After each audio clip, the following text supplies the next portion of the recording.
പൂവച്ചലിൽ മദ്യലഹരിയിലെത്തിയ സംഘം ഹോട്ടൽ അടിച്ചു തകർത്തു. ഒരാൾക്ക് കുത്തേറ്റു, കടയുടമയ്ക്കും പരിക്കേറ്റു.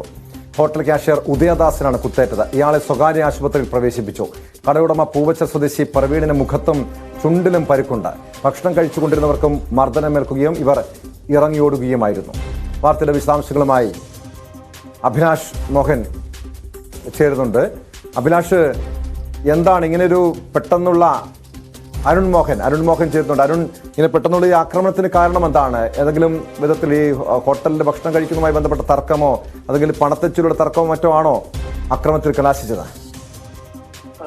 ടോം, നമുക്ക് മനസ്സിലാക്കാൻ കഴിഞ്ഞത് ഈ എത്തിയ അക്രമി സംഘങ്ങൾക്ക് സമയത്തിന് സാധനം കൊടുത്തില്ല എന്നുള്ള ആരോപണം ഉന്നയിച്ചായിരുന്നു ഇവരുടെ ആക്രമണം. ഒപ്പം അവരാവശ്യപ്പെട്ടതിലും അധികം സാധനം നൽകിയില്ല എന്നുള്ളതൊക്കെ ആയിരുന്നു ഇവരെ പ്രകോപിപ്പിച്ചത് എന്നാണ് മനസ്സിലാക്കിയത്. കാട്ടാക്കട പൂവച്ചലിന് സമീപം നക്രാഞ്ചിറയ്ക്ക് സമീപം പ്രവർത്തിച്ചിരുന്ന മയൂര ഹോട്ടൽ, പ്രവീണിന്റെ ഉടമസ്ഥതയിലുള്ള മയൂര ഹോട്ടലിലായിരുന്നു ഇത്തരമൊരു ആക്രമണം നടന്നത്. ഈ ബൈക്കിലെത്തിയ സംഘമാണ് ആക്രമണം നടത്തിയത്.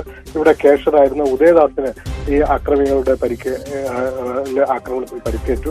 അദ്ദേഹത്തിന്റെ മുഖത്ത് കുത്തേറ്റുകയാണ് ഉണ്ടായത്. നമുക്ക് മനസ്സിലാക്കാൻ കഴിഞ്ഞത് അക്രമികളുടെ കയ്യിലുണ്ടായിരുന്ന കീച്ചയിൽ ഉള്ള കത്തി പോലത്തെ ഒരു മരകായുധം വെച്ചാണ് അവർ കുത്തിയതെന്നാണ് നമുക്ക് കിട്ടിയ വിവരം.